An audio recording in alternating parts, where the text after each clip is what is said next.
I came up with this because I really wanted to find a better way to invest. And I think this is it. Playing the stock market is a volatile game, but with the right tools, you just might win. Hi, I'm Rebecca Brayton and welcome to WatchMojo.com.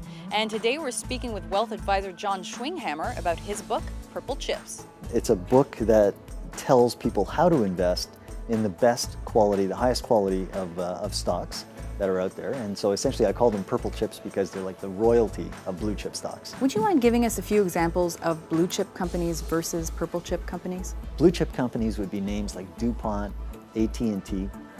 The reason I don't consider those purple chips is because those, in fact, if you look at their earnings history, go back like 10 years, DuPont is actually making less money per share today than it was 10 years ago. And it's no surprise that the stock is lower than it was 10 years ago. And the same thing happens with a company like AT&T. Okay, AT&T actually has improved a little bit, but not very much. So if you look at the earnings history, they're pretty much flat line for the last 10 years. We don't want that. What we want is companies like McDonald's. Okay, McDonald's it's a beautiful earnings history. You've got a chart of earnings that like whoop, straight up. That's what you want. Is it possible to consistently win at the stock market? Consistently is a tough one, okay, because the stock market has a mind of its own. What you want to do is invest in the best and increase your odds of success. So I'm not saying that this is a foolproof, guaranteed way to make money because it doesn't exist, okay? But what you have to do is pick the best companies and at least you can sleep at night. How do we pick the best stocks? You're looking at the track record of these great companies and you're looking at earnings history. By doing a quick visual inspection of a company's earnings history, the earnings per share as I call it, you can determine whether these are companies worth investing in.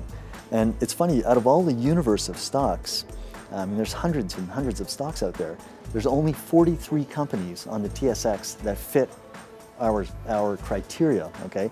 And on the US markets, there's 240 out of 5,000 listed companies. Okay, so that narrows the scope quite a bit, narrows the field. Why is it so crucial to look at earnings per share? If you were buying a business, that's the first thing you do. Okay, it doesn't matter how much sales they produce. What matters is how much earnings you produce. Stock prices are driven by earnings. Okay, if earnings go flat, your stock price is going to go flat. If earnings go down, your stock price is eventually going to make its way down too. And that's the whole thesis of this book. If you invest in companies that have rising earning profiles, that have fantastic earnings track records, your chances of making money are excellent. Would you say it's more important to hit one big grand slam and make quite a few failures along the way? I talk about that. That's the psychology of investing. And we're not made to withstand a series of losses. It's too hard on the psyche. If you have, 9 losing investments and then 1 home run at the end of it, it's all very nice, but you have to be there for that home run at the end. So it's just too hard morally and psychologically to withstand a series of losses. So for someone who's new to the stock market, what kind of events can have an effect on trading? The stock market is a very unpredictable animal, okay, and especially these days. You have companies, great companies, where stock prices get decimated because they underperform, let's say, or they change their guidance on how their business is doing. You have to be careful about those things. You don't want to be invested in stocks that have a wishy-washy history, that can change suddenly. That's why I look at pedigree. Okay, you're looking for the companies that have the best track records. What is the trick to buying low and selling high? Valuation. It's all about valuation. Facebook. That's where I was going next. Okay, Facebook, the valuation, they initially started talking about that at, I think it was 28 to 32. And I thought, okay, that's not bad, for a company that's got 1/7 of the world population following it.